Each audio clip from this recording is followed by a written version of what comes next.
Good evening, Toronto. Good evening, ladies and gentlemen. We have a great debt of gratitude to capitalism. Capitalism liberated us from prejudice, superstition, backwardness, feudalism. But at the same time, we owe capitalism unbearable inequality, unsustainable debt, brazen authoritarianism, and yes, catastrophic climate change. There is no doubt that capitalism produced immense wealth, but it produced it on exactly the same production line, on which it also manufactured new forms of depravity. It lifted billions of people from poverty. It created new forms of desperation for many others. When asked, who is the worst enemy of capitalism? I never respond by pointing to the left. We leftists are a bunch of losers. We have a tendency to fall prey to authoritarianism. Look at the Soviet Union. Capitalism is not threatened by the left. The liberals take all these billionaires who are now angst-ridden, watching their stash of cash rise exponentially while wondering how they will enjoy it in a world in which the majority are sliding into precariousness. They are not going to change anything either, because however much money they give away, they will never do anything to jeopardize the dynamic process by which their privileges are being reproduced. What about liberals, American liberals, small L liberals, or social democrats in Europe? They are also impotent because they have the wrong diagnosis. They think that the problem with capitalism is that it purchased on our behalf efficiency at the expense of injustice. No. The problem with capitalism is that it is particularly inefficient at using the fantastic technologies and wealth that it produces.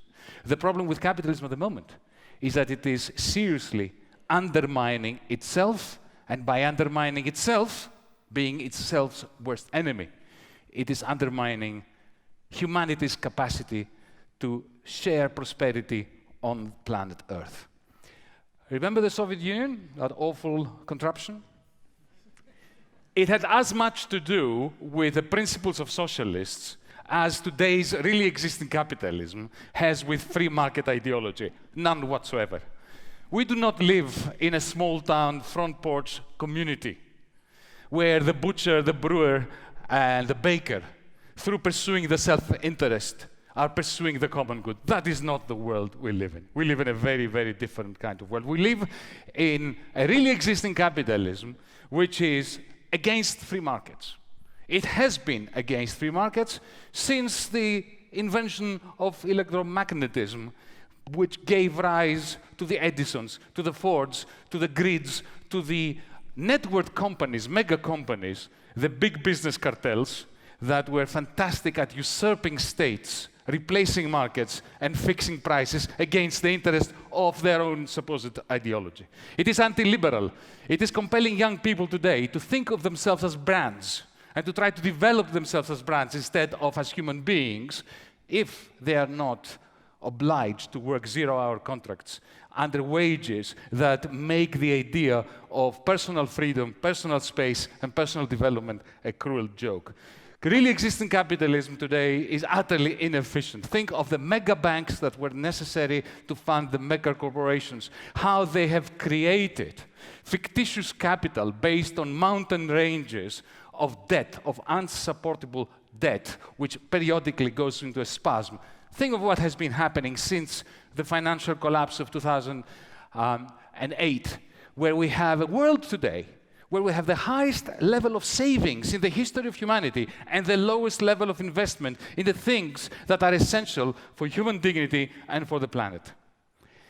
And it is profoundly anti-democratic in the sense that we have captains of industry and masters of finance that accumulate war chests with which effectively to buy politics, to pad campaigns, and to capture regulators. The ecological destruction is an essential aspect of this technostructure.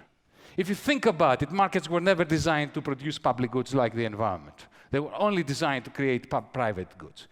There is no way that this corporatized, financialized capitalism that we live in can ever value the scarce resources of our nature, of our environment, they will always assign a near zero price to it and therefore deplete it until it's gone. Ladies and gentlemen, the really existing capitalism that we live in has a lot more to do with the Chinese Communist Party than Adam Smith.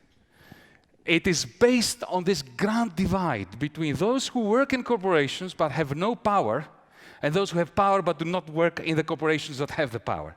That grand divide. Think about Google. An employee of Google who enters Google, however happy they may be, on campus. The moment they enter Google, they exit the market. They enter an economic planned system, a bit like a Gosplan, a Soviet system, only with brighter colors and better food. Think about our great corporations like Apple, General Motors, Ford. They are more like hedge funds that manufacture some stuff.